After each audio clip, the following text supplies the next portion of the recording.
এই যে আমরা একজন মুসলিম, একজন নারী এবং পুরুষ মুসলমান যারা আল্লাহকে বিশ্বাস করি আমরা, আমাদের কাছে সর্বপ্রথম এবং সবচেয়ে গুরুত্বপূর্ণ বিষয়টা কি?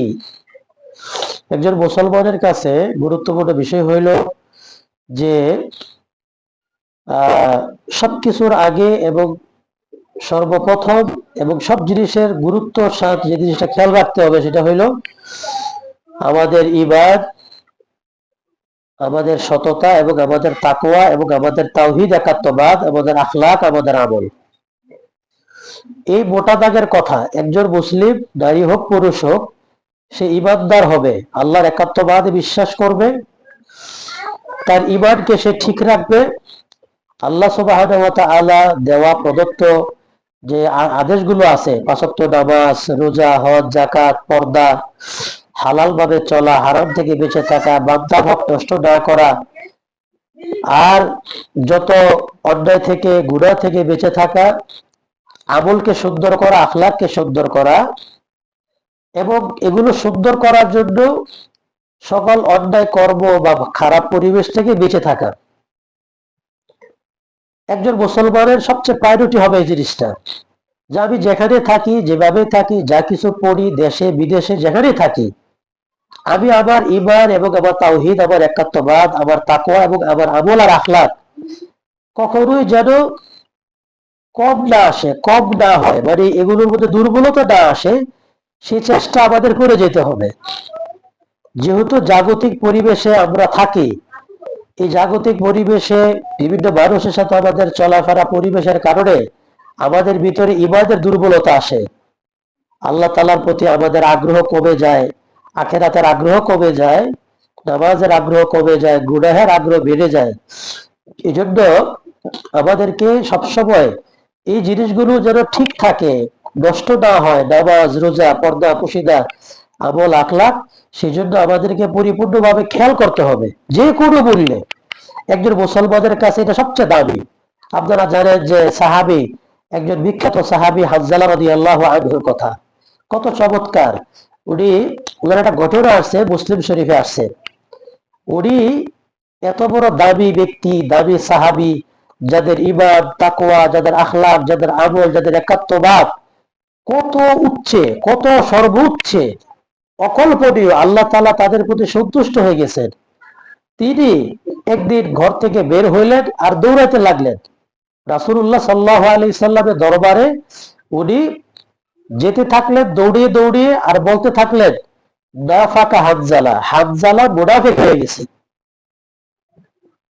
এইভাবে নিজেকে বৎসরা করতে করতে উনি খুব আফসোস আর অনুতপ্ত হয়ে উনি কি করতেছিলেন, মানে আল্লাহ রাসূল সাল্লাল্লাহু আলাইহি ওয়াসাল্লামের দরবারের দিকে যাচ্ছিলেন, এই কথা বলে বলে নিজেকে, যে আমি তো শেষ, আমি মুনাফিক হয়ে গেছি। অথচ উনি তো মুনাফিক হওয়ার প্রশ্নই আসে না। উনি তো এত বড় সাহাবী, রাসূলুল্লাহ সাল্লাল্লাহু আলাইহি ওয়াসাল্লামের প্রিয় ব্যক্তি, আল্লাহ সুবহানাহু ওয়া তাআলার কাছে সন্তুষ্ট ভাজন ব্যক্তি, এমন ব্যক্তি যাদের ঈমান, যাদের তাকওয়া, যাদের নামাজ, যাদের রোজা, যাদের আমল, যাদের আখলাক আমাদের জন্য নমুনা। আমাদেরকে তাদের মতো ঈমানদার হইতে বলা হয়েছে, তাদেরকে বিভিন্ন বিষয় তাদেরকে ফলো করতে বলা হয়েছে। এত দাবি, এত ঈমানদার, এত সৎ, এত মুত্তাকি, এত ভালো মানুষ হওয়া সত্ত্বেও উনি কি করতেছিলেন, ওই যে নিজেকে বলতেছিলেন যে হানজালা মুনাফিক হয়ে গেছে, হানজালা মুনাফিক হয়ে গেছে। এই কথাগুলো বলতে বলতে উনি যাইতেছিলেন রাসূল সাল্লাল্লাহু আলাইহি ওয়াসাল্লামের দরবারে। এক পর্যায়ে আবু বকর সিদ্দিক রাদিয়াল্লাহু তাআলা আনহুর সাথে সাক্ষাৎ ঘটে। আবু বকর সিদ্দিক রাদিয়াল্লাহু তাআলা আনহু সম্ভবত, তো তিনি বলতেছে, কি ব্যাপার হানজালা? হানজালা রাদিয়াল্লাহু তাআলা আনহু তখন বলতেছিলেন ওই একই কথা, আমি তো মুনাফিক হয়ে গেছি, হানজালা মুনাফিক হয়ে গেছে। তা আবু বকর সিদ্দিক রাদিয়াল্লাহু তাআলা বলছেন, কি ব্যাপার, কি বলো তুমি, তুমি এবার কিভাবে মুনাফিক হয়ে গেলা? তোমার মতো একজন এত বড় ঈমানদার ব্যক্তি, ভালো মানুষ, কিভাবে তুমি মুনাফিক হয়ে যেতে পারো?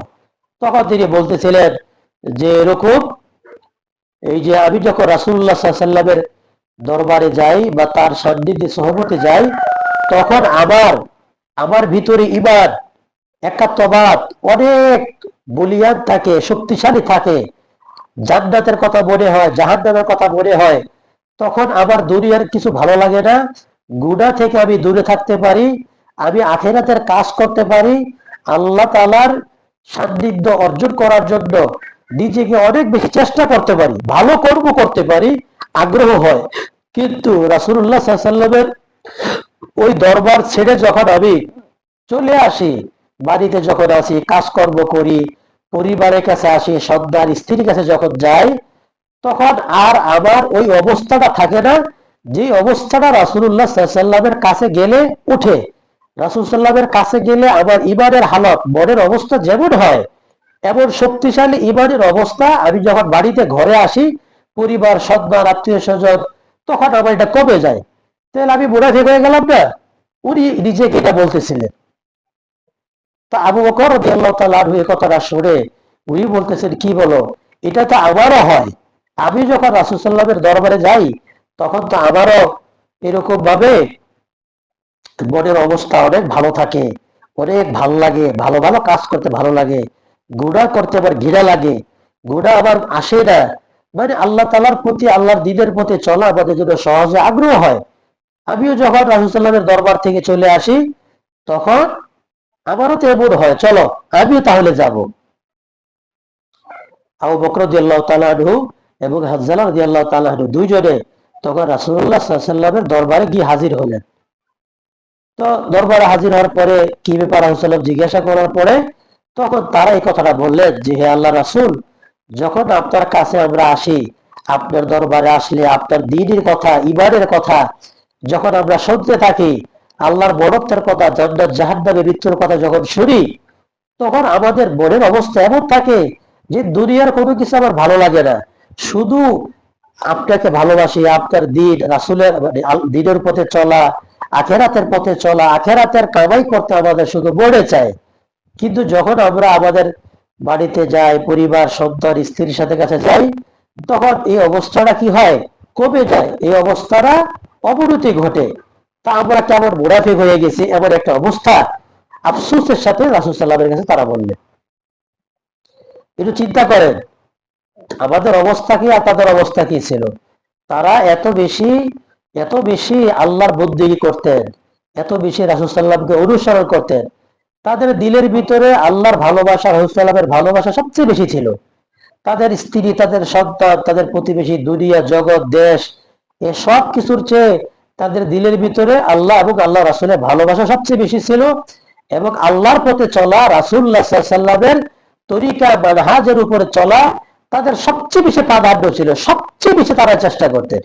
এই পৃথিবীতে এমন কোন জাতি এখনো আসে না, আসবেও না, যারা সাহাবীদের থেকে বেশি দ্বীনের পথে চলতে পারছে। তারা তাদের ছেলে মেয়ে সব উৎসর্গ করতে রাজি ছিলেন। তারা তাদের ছেলে মেয়ে শহীদ হয়ে যাক, তাদের দুনিয়া সবকিছু শেষ হয়ে যাক, বাড়িঘর শেষ হয়ে যাক, তারপরও তারা কি করতেন না, এই দ্বীনের অংশ, আখেরাতের নামাজ, পর্দা, রোজা, আখলাক, তাওহীদ, তাকওয়া, আমল, এগুলোর ঘাটতি করতে দিতেন না। এত বেশি তারা প্রাধান্য দিতেন। কোনোভাবে নামাজ ছাড়ার তো প্রশ্নই আসে না, কোনোভাবেই তারা গুনাহ করার ওরকম প্রশ্নই আসে না। হ্যাঁ, মানে এত বেশি পবিত্র তারা থাকতেন। আর ইমানের পথে, আল্লাহর পথে চলার জন্য তারা এত বেশি চেষ্টা করতেন। তার উদাহরণ এই যে হাজ্জা রাদিয়াল্লাহু তাআলার ঘটনা। চিন্তা করেন কেমন ব্যক্তি, না কোনোদিন নামাজ ওনারা ছেড়ে দিছেন, না কোনো নামাজ কাজা করতেন, না কোনো বড় রকমের অন্যায় করতেন, হ্যাঁ, এমন কিছুই ছিল না। কিন্তু তারপরেও আবু বকর রাদিয়াল্লাহু তাআলা আনহু, যাকে আল্লাহ তাআলা কি করছেন, জান্নাতি বলে ঘোষণা দিয়েছেন দুনিয়াতে, তারা পর্যন্ত হায় হায় আমার আখেরাত, আমার দ্বীনের পথে চলাটা এটা কি কম হয়ে যেতেছে কিনা, হায় হায় আমি কি আল্লাহর পথ থেকে দূরে সরে যেতেছে কিনা, হায় রে আমার নামাজগুলো কম হয়ে যেতেছে কিনা, আমার জিকির আজকার দোয়া দরুদ এগুলো কমে যেতেছে কিনা, ওনারা এই চিন্তা করতেন। আর আমরা তো আল্লাহ মাফ করেন, কি চিন্তা করি, এখন তো নামাজ পড়ি আর ভাবি যে আমি তো ভালো মুসলমান, সপ্তাহে একদিন নামাজ পড়ি মনে করি কত ভালো মুসলমান, আমরা সুদ ঘুষ খাই মনে করি কত ভালো মুসলমান, আমরা পর্দায় থাকি না ভালো করে মনে করি আমরা কত মুসলমান, আমরা কেউ আমাদেরকে কষ্ট দিলে আমরা আরো দু চারটা গালমন্দ দেই, ঝগড়া করি, গীবত শাকায়াত করি, অন্যের ঘরে গিয়ে আরেকজনের দোষ চর্চা করি, আর আমরা মনে করে জান্নাত আমাদের জন্য বরাদ্দ, এবং আমরা নিজেদেরকে কত ভালো মুসলিম মনে করি না। ভাইয়েরা এবং আমাদের মা বোনরা যারা আসছেন, একজন মুসলমান কখনোই এমন চিন্তা করতে পারে না। সে খালি চিন্তা করবে, হায় আমার নামাজ মনে সুন্দর হইতেছে না, আমার নামাজ যদি আরো সুন্দর হয়, হায় রে আমার আমার মনে হয় আমার আচরণ সুন্দর হইতেছে না, আমার আচরণ আরো সুন্দর হওয়া দরকার, আমার কথাবার্তা ভালো হচ্ছে না, আমার ছেলের সাথে আমার স্বামীর সাথে